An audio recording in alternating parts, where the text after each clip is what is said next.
ಕನ್ನಡದ TV ಚಾನೆಲ್ಗಳಲ್ಲಿ number 1 ಸ್ಥಾನದಲ್ಲಿ ನಿಲ್ಲುವಂತಹ channel ಅಂತ ಹೇಳಿದ್ರೆ ಅದು ಜಿ ಕನ್ನಡ ಅಂತಾನೆ ನಾವು ಕರೆಯಕ್ಕೆ ಇಷ್ಟಪಡ್ತೀವಿ. ಯಾಕಂದ್ರೆ ಇಲ್ಲಿ ಹಲವಾರು ರಿಯಾಲಿಟಿ ಶೋಗಳು ಜೊತೆಗೆ ಧಾರಾವಾಹಿಗಳು ಅದ್ಭುತವಾದಂತಹ TRP ಯೊಂದಿಗೆ ಯಾವತ್ತಿಗೂ ಕೂಡ ನಂಬರ್ 1 ಸ್ಥಾನದಲ್ಲಿದೆ.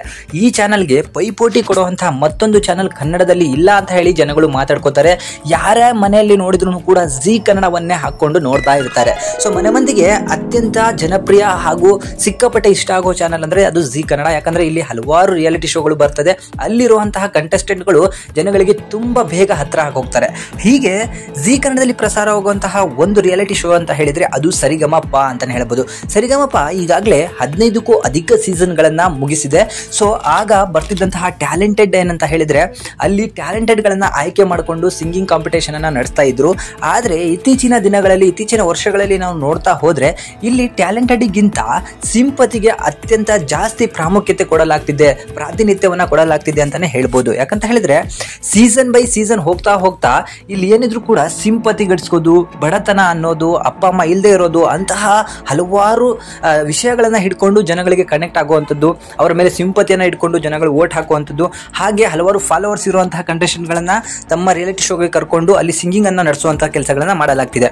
ಇತ್ತೀಚಿನ ದಿನದಲ್ಲಿ ನೋಡಬಹುದು ನೀವು, ಈ ಸೀಸನ್ ಅಲ್ಲಿ ಬಂದಿರುವಂತಹ ಬಾಳು ಬೆಳಗುಂದಿ ಅಂತ ಅನ್ನೋ ಒಂದು ಸಿಂಗರ್ ಇರಬಹುದು. ಅವರು ಇರುವಂತಹ ಒಂದು ಟ್ಯೂನಿಗೆ ಅವ್ರದೇ ಒಂದು ರಿಲಿಕ್ಸ್ ಅನ್ನ ಬರೆದ್ಬಿಟ್ಟು ಹಾಡುವಂತಹ ಒಂದು ಕಲೆಗಾರನ ಹೊಂದಿದ್ರು. ಬಟ್ ಇಲ್ಲಿ ಸೆಲೆಕ್ಟ್ ಆಗಿರೋ ಇನ್ನು ಹಲವಾರು ಜನ ಹುಡುಗರಾಗಿರ್ಬೋದು ಇವರು ಅದ್ಭುತವಾದ ಸಿಂಗಿಂಗ್ ಟ್ಯಾಲೆಂಟ್ ಅನ್ನೇ ಹೊಂದ್ಕೊಂಡು ಬಂದಿರುವಂತವ್ರು. ಸೊ ಸಿಂಗಿಂಗ್ ಅಂತ ಬಂದ್ರೆ ಯಾವುದೇ ರೀತಿಯಾದಂತ ಹೇಗ್ ಬೇಕೋ ಹಾಗೆ ಹಾಡೋದಂತದ್ದಲ್ಲ, ಸ್ವರ ಅನ್ನೋದು ಇರಬೇಕಾಗತ್ತೆ. ಸೊ ಬಾಳು ಬೆಳಗಿಂದಿಗೆ ಅಷ್ಟೇನು ಅದು ಹೊಂದ್ಕೊಂಡು ಬಂದಿಲ್ಲ. ಅವ್ರೇನಿದ್ರು ಕೂಡ ಈ DJ ಅಂತಹ ಹಾಡುಗಳನ್ನ ಹಾಡುವಂತಹ ವ್ಯಕ್ತಿ ಆಗಿದ್ರು. ಆದ್ರೆ ಲಹರಿ ಅನ್ನೋ ಒಂದು ಹುಡುಗಿ ಈ ಒಂದು ಸೀಸನ್ ಅಲ್ಲಿ ಇದ್ಲು.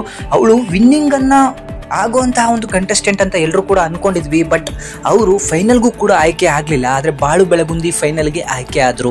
ಯಾಕಂತ ಹೇಳಿದ್ರೆ ಬಾಳು ಬೆಳಗುಂದಿಗೆ ಈಗಾಗಲೇ ಯೂಟ್ಯೂಬ್ಗಳಲ್ಲಿ ಲಕ್ಷಾಂತರ ಜನ ಫಾಲೋವರ್ಸ್ ಇದ್ದಾರೆ, ಮಿಲಿಯನ್ ಗಟ್ಟಲೆ ಫಾಲೋವರ್ಸ್ ಇದ್ದಾರೆ. ಎಲ್ಲ ಒಂದು ಪ್ಲಾಟ್ಫಾರ್ಮ್ ಅಲ್ಲೂ ಮಿಲಿಯನ್ ಗಟ್ಟಲೆ ಫಾಲೋವರ್ಸ್ ಇದ್ದಾರೆ. ಇದರಿಂದಾಗಿ ಅವರು ಫೈನಲ್ಗೆ ಬಂದ್ರೆ TRP ಹೆಚ್ಚಾಗುವಂತ ಸಾಧ್ಯತೆ ಇದೆ. ಅದೇ ಲಹರಿಗೆ ಈಗಾಗಲೇ ವಿ ಹರಿಕೃಷ್ಣ ಅವರು ತಮ್ಮ ಸಿನಿಮಾದಲ್ಲಿ ಹಾಡುವಂತಹ ಒಂದು ಚಾನ್ಸ್ ಅನ್ನು ಕೂಡ ಕೊಟ್ಟಿದ್ದಾರೆ. ಅಂತಹ ಅದ್ಭುತ ಕಲಾವಿದೆ ಅವಳು, ಒಳ್ಳೆಯ ಸಿಂಗರ್ ಅವಳು. ಅಂತಹ ಕಲಾವಿದೆಗೆ ಅವರು ಫೈನಲ್ ಇಂದ ಹೊರಗಡೆ ಹಾಕ್ತಾರೆ. ಸೊ ಅಲ್ಲಿ ಕೂತಿರುವಂತಹ ಹಲವಾರು ಜಡ್ಜಸ್ಗಳು ಕೂಡ ಈಗಾಗಲೇ ಒಳ್ಳೆಯ ಸಿಂಗಿಂಗ್ ಕಾಂಪಿಟೇಷನ್ ಅಲ್ಲಿ ಇರುವಂತಹ ಸಿಂಗರ್ಗಳು. ಆದ್ರೂ ಅವರು ಏನು ಮಾಡಕ್ಕಾಗ್ದೇನೆ ಕೈ ಕಟ್ಕೊಂಡು ಕೂತ್ಕೊಂಡಿದ್ದಾರೆ. ಸೊ ಸೆಮಿಫೈನಲ್ ಅಲ್ಲಿ ಹಾಡಿರುವಂತಹ ಹಾಡನ್ನ ನೀವು ಬಾಳು ಬೆಳಗುಂದಿಯ ಒಂದು ಹಾಡನ್ನ ಕೇಳಿಸ್ಕೊಂಡ್ರೆ ಇದು ಯಾರು ಗುರು ಹಾಡಿರೋದು ಅಂತ ಹೇಳ್ತೀರಾ, ಅಷ್ಟು ಖರಾಬಾಗಿ ಹಾಡಿದ್ದಾನೆ. ಅದೇ ಲಹರಿ ಹಾಡಿರೋ ಹಾಡನ್ನ ನೀವು ಕೇಳಿಸ್ಕೊಂಡ್ರೆ ಅದ್ಭುತವಾದ ಸಿಂಗಿಂಗ್ ಅವ್ರದ್ದು. ಆದ್ರೆ ಲಹರಿ ಅವರು ಈಗಾಗಲೇ ಫೈನಲ್ ಇಂದ ಹೊರಗಡೆ ಹೋಗಿದ್ದಾರೆ, ಬಾಳು ಬೆಳಗುಂದಿ ಫೈನಲ್ಗೆ ಹೋಗಿದ್ದಾರೆ. ಇದೇನಿದ್ರು ಕೂಡ TRP ಗಿಮಿಕ್ ಅಂತ ಹೇಳಿ ಎಲ್ಲರೂ ಕೂಡ ಹೇಳ್ತಿದ್ದಾರೆ. ಸೊ ಇದ್ರ ಬಗ್ಗೆ ನಿಮಗೆ ಏನು ಅನ್ಸುತ್ತೋ ಅದನ್ನ ಕಮೆಂಟ್ ಮುಖಾಂತರ ನಮಗೆ ತಿಳಿಸಿ.